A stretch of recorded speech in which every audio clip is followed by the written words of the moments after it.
Hello and welcome to a Taylor's Tales podcast. This is Chris's Corner. I'm your host, Chris Taylor, and welcome back to a brand new episode.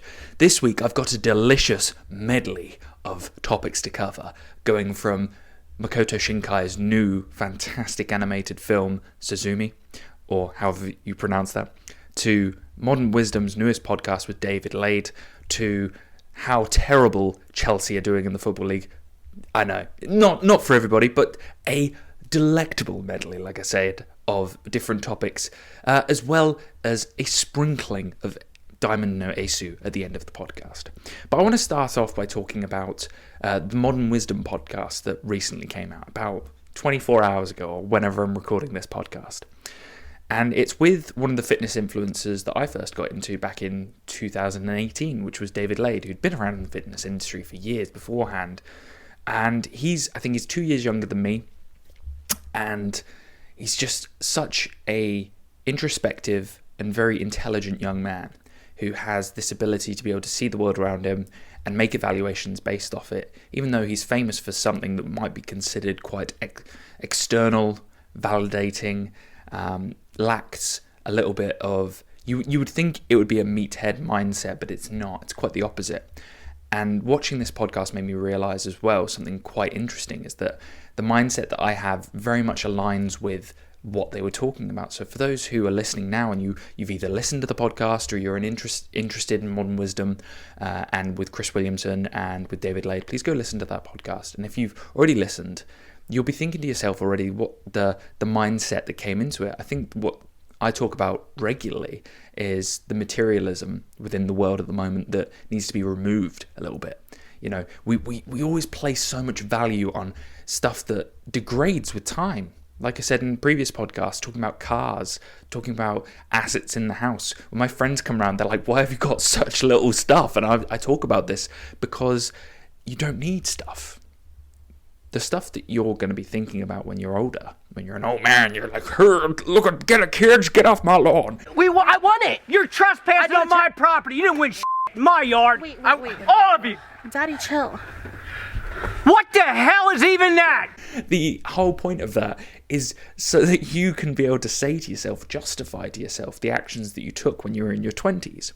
When you're my age, when you're in your late 20s, when you're 27, 28, 29, you have this, as Chris Williamson talks about, this ideas where you realise like some of the stuff that you thought about when you were younger was meaningless. And it came to my mind because I realised that at 19. I've realised a lot of this at a young age, that this external factors don't really matter. You know, you don't really need it. It's why I love to travel, because building those memories, building those relationships and those experiences are what lasts forever. Everything else, I can think of all the things that I used to buy when I was younger, and how much of them do I actually still own now? You know, I've still got the Lord of the Rings extended edition. That's probably one of the few things I still have. I still have the laptop that I've had since 2015. But apart from the things that I use on an everyday basis, how much do you still have from back then? For me, very little. I've given away clothes to charity that I used to wear. I've, all the things that I think of, the video games I've given to other people.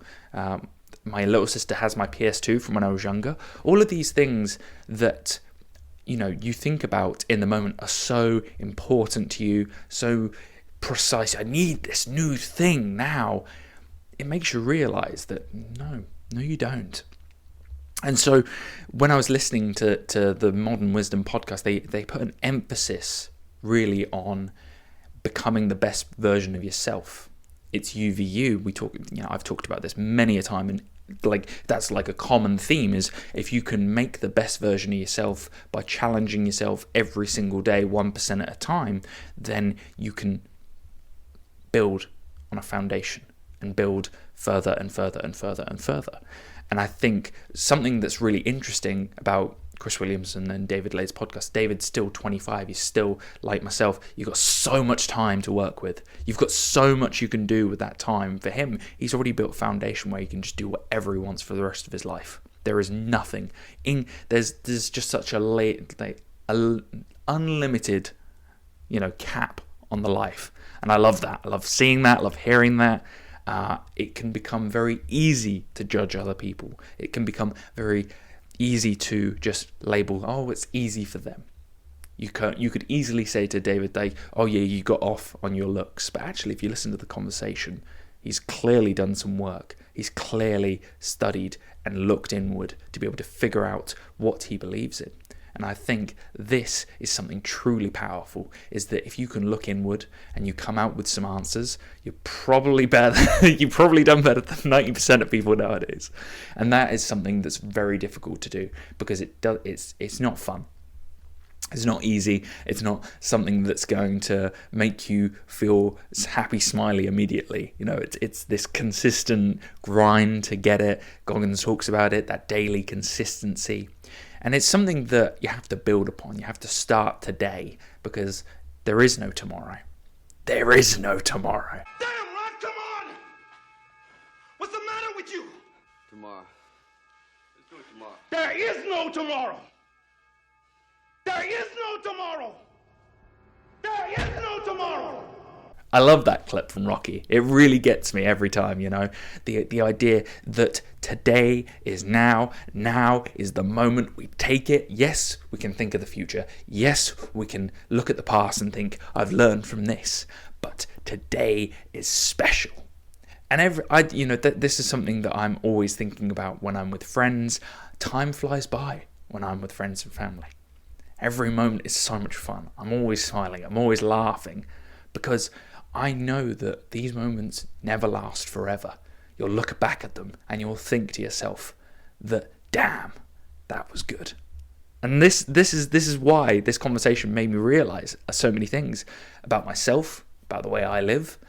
This is why I love podcasts, because not only are you a fly on the wall listening to another conversation, you absorb a perspective that could potentially make you a better person. Like, damn, how cool is that? How amazing is that you have, even though you've never met these people, you've never been there, you're never even in the same room with them, but you have this option, this like unlimited access to conversation and mindset that could potentially make your world a better place. Your bubble could grow that much bigger, and you could expand your mindset that much more. And that's so cool. You know, I think David talks about how his back injury basically stopped him from lifting heavy. It's one of the main reasons is for me not squatting and deadlifting is actually because of David Lade. I remember seeing his injury back in like 2018-19 periods, that time frame, and I just saw how debilitating it was. And I just thought to myself, like, I suffer from lower back pain when I either squat or deadlift, and it's just not worth it. What's it called? It's the risk to reward ratio just isn't worth it. In this case, it's a very ego, manly. Oh, I'm gonna go into the gym and I'm gonna deadlift and I'm gonna squat. It's like that sort of mindset. I'm the alpha male. It's not a good thing to do. There's so many other ways to go to bed. And don't get me wrong, I love Tom Platz. I think Tom Platz is a genius in his own right for the way he was able to manipulate his legs to become the greatest genetic legs of all time, whether that be with steroids or otherwise. And I get that he says that squats are the best way to do it, but if you are going to damage your spine, which could later down the line cause you to be hobbling around like Ronnie Coleman, it's probably not going to be a good idea to say, lightweight, baby! Everybody want to be a bodybuilder. Right. So nobody want to lift this heavy ass weight. It's probably not a good idea. But back to the Modern Wisdom podcast, I think to hear from somebody who's a similar age to me, go on there. And there's not many podcasts where I listen to people in my age bracket talk with such honesty, sincerity, and to be relatable at the same time. That's a big thing for me. And to hear him say he went through trials and tribulations, and I'm 52 minutes into this podcast, so I was in deep, and it was also listening to Chris Williamson talk about today's modern ideas. He has a common theme as well of talking about the ideas of modern dating and men, and the statistics behind it. And I talked to a friend recently about them, and I said, I think these statistics have always been there for men. It's just that we're only realizing them now because of technology. You think about it, everyone's like, oh, if I was back in the 80s, if I was back in the 90s, I'd be able to do this, that, and the other. It's like, no, bollocks. It's exactly the same. It's just emphasized by 10, because dating apps are like it was just on steroids. It's times 10. We are seeing a reality check. This is the honesty. And I think that the statistics, yeah, they're true, they're facts, that's fine. But the real thing here is actually it's always been that way, and we're just starting to realize, like, oh, right, this is the way the ball has been rolling this entire time, and this is the direction we're going in. So don't be too surprised by those statistics that Chris gives. I think they're just the way of the world. And to allow them to make you feel bad, negative, or any of these things, no, it's a way for you to change. So keep that in mind. But the way he uses them with David is this idea of just a reality check for our age group. I do love going back to Goggins's quote of, this is the weakest generation that has ever existed. And there's people like David, there's people like Truett Haynes, there's people like myself who took that personally. It became personal with me. And if you do, you should. If you're in my age group, you should take it personally. You should be saying to yourself, like, fuck, am I going to allow him to say that about my millennials? And I'm going to go out there, I'm going to train harder, I'm going to work harder, I'm going to read more, I'm going to do all these things because I'm going to prove them wrong. And that's the mindset that I go into, is that it doesn't really matter, but if you have an external factor that comes into mind that you can utilize and you can use as motivation, fantastic. So listen to that conversation. Go listen to it. It's an hour long. Like, what's an hour to listen? You can go on a walk, you can get some steps in, get some fresh air.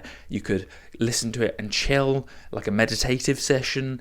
I think it's that sort of conversation that it's not so hectic that you're going to find it I think one of those things where you're coming out of the gym, for instance, you could be quite overexerted and you want to chill out a little bit. One of those things, one of those conversations, I think is fantastic. I think it's brilliant for if you're in your mid to late 20s, killer conversation for you. If you're in your 30s, still applicable. So yeah, really solid. Moving on to the next subject of the matter, into the medley of conversation, I really want to talk about Makoto Shinkai's newest film, Suzume, which, again, as you, the listener, may know, I am a huge fan of Makoto Shinkai. I think his animation filmmaking is a masterclass and is the new generation animation that deserves the credit that it gets. And I think Suzume is just actually, for me personally, I think it's better than Weathering With You. I think it's not as good as Your Name, but it's there. It's close, and it's very different to Garden of Words, and it's very different to 5 centimeters per second, because it's a different sort of story. I think it's an adventure story almost, because a lot of his stories have romance at their core, the love, the relationship between the man and the woman, or young people in this case. But Suzume, and without me spoiling it for you, the listener, the viewer, I will give you an idea of the storyline. Is that this young girl, she meets a gentleman who is travelling into the countryside, and she points him to the local ancient ruins. Now she realises that the local ancient ruins are, abandoned, and she doesn't want to. She's just given him these directions, and she doesn't want to leave him there on his own. So she skips school, goes there, and accidentally bumps into a ancient doorway that leads to the ethereal world. And it's almost like a doorway to heaven or hell, depending on what you want to consider it. And by accidentally removing the foundation stone from the floor, she opens up this doorway, which releases a giant dark worm. Now the rest of the story for you, and without me spoiling it, is about her adventures through that. But what I found in the beauty of this film, because I was sucked in immediately. I didn't know when I went into the film what it was going to be about. I love doing that. I love going into a film without really a concept of what I'm about to watch. It gives me I like a nice surprise. The same thing happened when I watched the huge talented. The huge burden of talent. I can't remember the full story, but it's basically a Nicolas Cage film, and I loved it. Myself and my sister went and watched that, and it was such a big surprise to go in and just have no concept of what the film's going to be about, and see Pedro Pascal and Nicolas Cage just have amazing on-king bromance chemistry. So films like that, just really, I love doing that to myself. Going into the cinema, big bag of sweets in hand, and just boom, watch in. Just, monkey man, love. So to me, that's the big thing. And Suzume has an amazing soundtrack. Maybe I can overlay at the moment a little bit of Suzume in the background, just to give you a little taster, a little, sound reminiscence, renaissance in your ears, because that's what it is. Because the band who produce for Makoto Shinkai, the Randwamps, are fantastic. They've done Your Name, they've done Weathering With You, and now they've done Suzume as well, with this fantastic soundtrack that really gives you just a great feeling of hope. And you'll see this song's gone viral on Instagram Reels, you'll see it around. I think it's well credited for what it is, and I think that's fantastic to see that it's getting the accolades that it deserves. A band like that from Japan getting some sort of Western applause is always good to see. I really enjoy the fact that it becomes popular in both Japan and externally as well. Makoto Shinkai, once again, creating a film that, in my opinion, is always worth seeing. He doesn't produce them often. They are masterpieces. They are stories in their own right that are completely different to the previous one. They have an adventure in there. They have characters that you actually like. I love the art in this film. I love the protagonist himself, like the actual protagonist guy, and the girl, and then his best friend is hilarious in it as well, and some of the surrounding third-party characters as well. I think the only person I don't like in the entire film, which is, he's done it deliberately, is, and if you go see it, you'll get it, the cat. And I'm not going to say any more than that, but if you go see it, or watch it, or when it comes out online, you'll realise, oh yeah, I understand, that is a dislikable cat. And it's very difficult to dislike something in these films. He doesn't normally do that. But he's done it really well. Like, you're meant to have this emotional roller coaster ride with the main character, and I love that. Like, bring me in, Makoto. Bring me in. I'm ready to join in. There's very few films that made me emotional, but I was feeling emotional at the end of this film.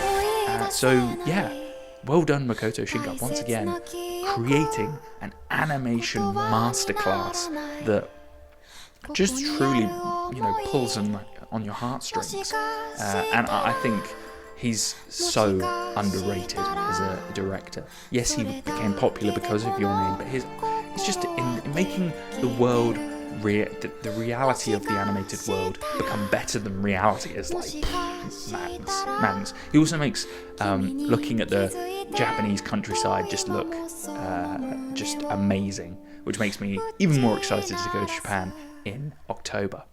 He also brings back this idea of Studio Ghibli, in the sense that Studio Ghibli and just the directors for Ghibli made the countryside, the world, seem better than it actually is, and brought you into this magical place to make you feel warm inside, happy, and just want to be there.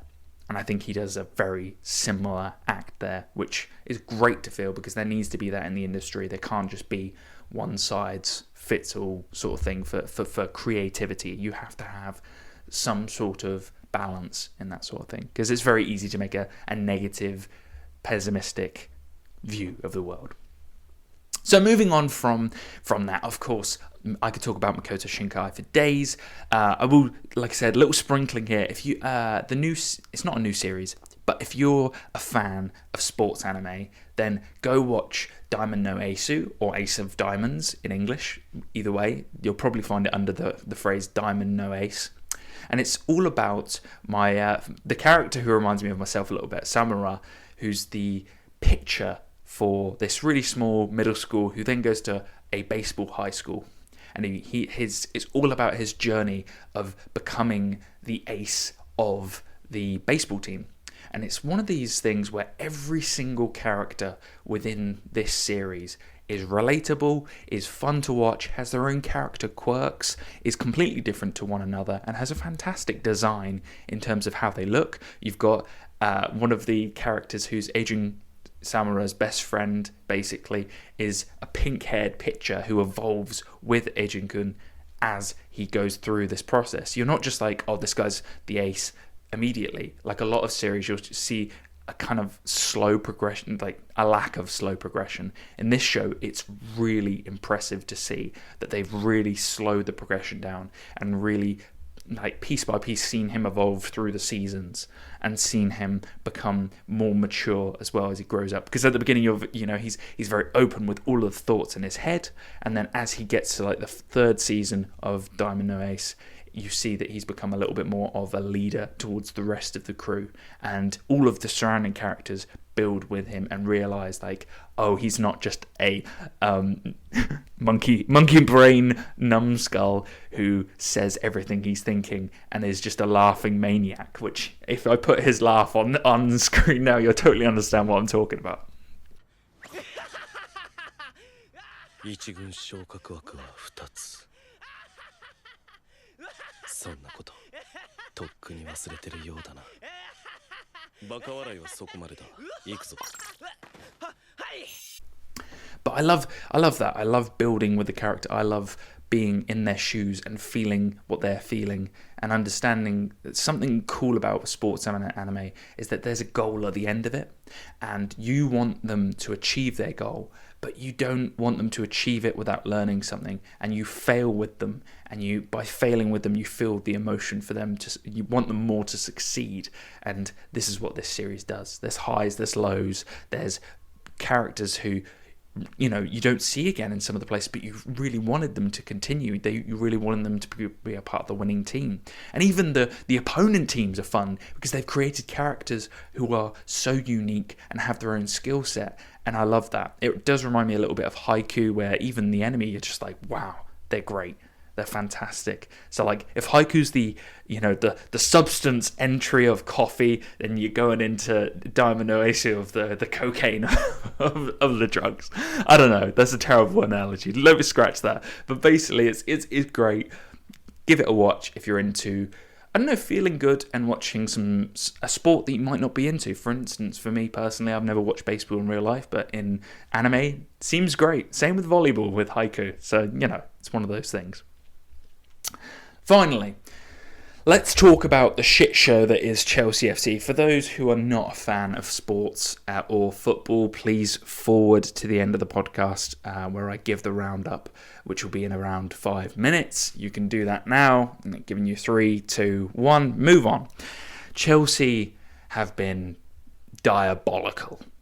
One of my favourite people to listen to, Rory Jennings, about Chelsea, is totally right. Our club is in chaos. It is probably the worst I've ever seen Chelsea in my lifetime. I have not been around for the pre-90s, pre-Abramovich era. I was there for Hasselbank and for Zola, and I saw that era, and it was, it was not even as bad as this. Even without the pre-investments, it's an absolute shambles where money's being thrown around without any real thought.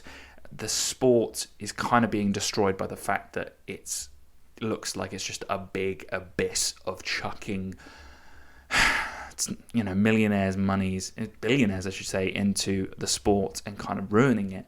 There's not a semblance of a team anymore. It's just a bunch of individuals put into the squad, and it doesn't seem like anybody really cares about Chelsea. They don't have any pride in the badge, and they're just there for the paycheck, it seems like. And it doesn't even feel like anybody's putting a shift in. There's probably like 2 or 3 players out of all of the squad who actually care. And that breaks my heart, because for me, somebody who hasn't got any an initial talent in anything and has to work hard for everything he does, it breaks me inside watching players who are getting paid so much money to do what they're doing and to throw it away basically and say, I'm just here for the money, screw the history of the club, screw the history of the badge, I don't give a fuck. I'm just here to basically try and get a medal.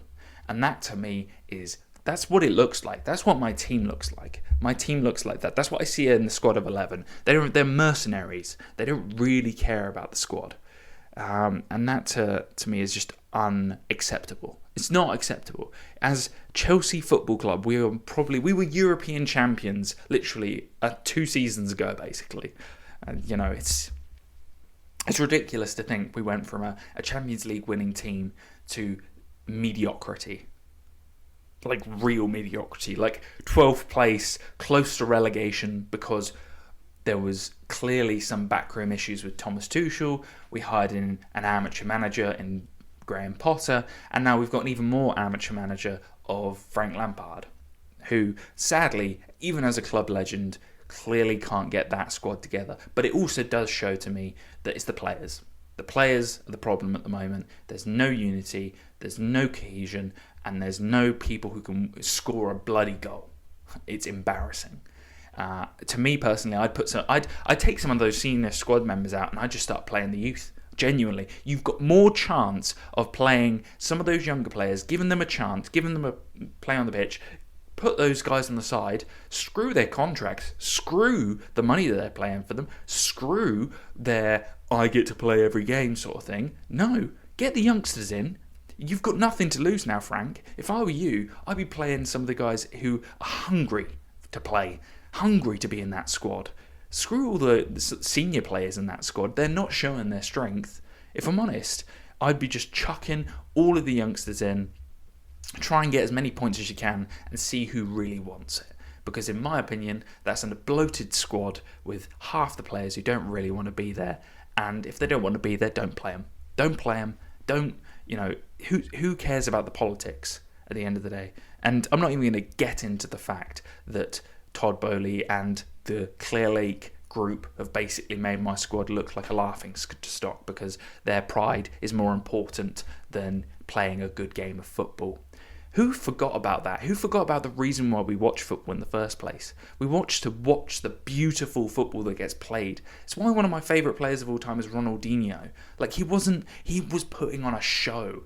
Like, that's what he was great at. I remember me and my friends at school used to think, look, watch him for Barcelona. And he was magical with the ball. He did things that nobody else could do. And I don't see it even as a semblance, even a slight bit of that at Chelsea. It's the same shit week in, week out. So I hope my squad can get it together in the next season. Let's hope that Maurizio Pochettino can pull it together and see some sort of semblance of a good team effort, because that's what Arsenal did this season. Now, even though they're probably going to bottle the league, which is hilarious. Sorry, Dad.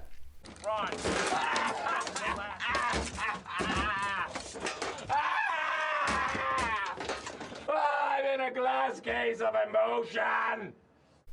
But if they do bottle the league, that's because City are a better team. Those two are teams. They have a squad of 11 plus that want to work together. It's not individuals, it is a team of effective players within a system put together by the manager that's working and isn't just theoretical, it's practical.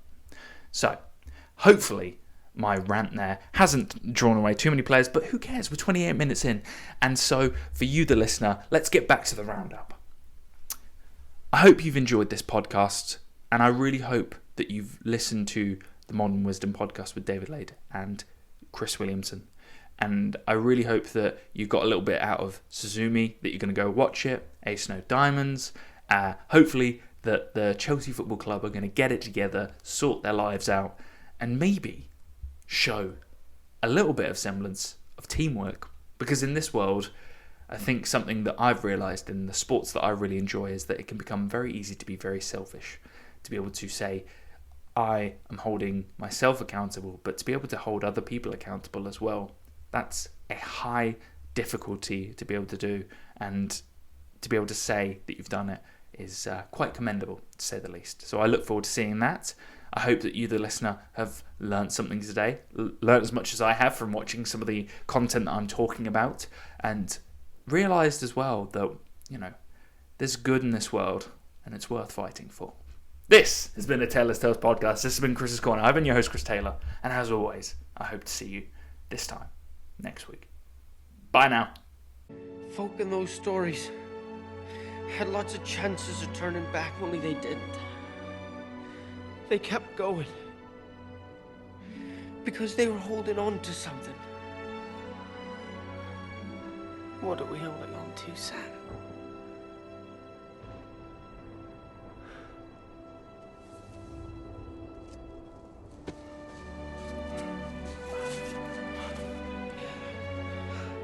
There's some good in this world, Mr. Fertile. And it's worth fighting for.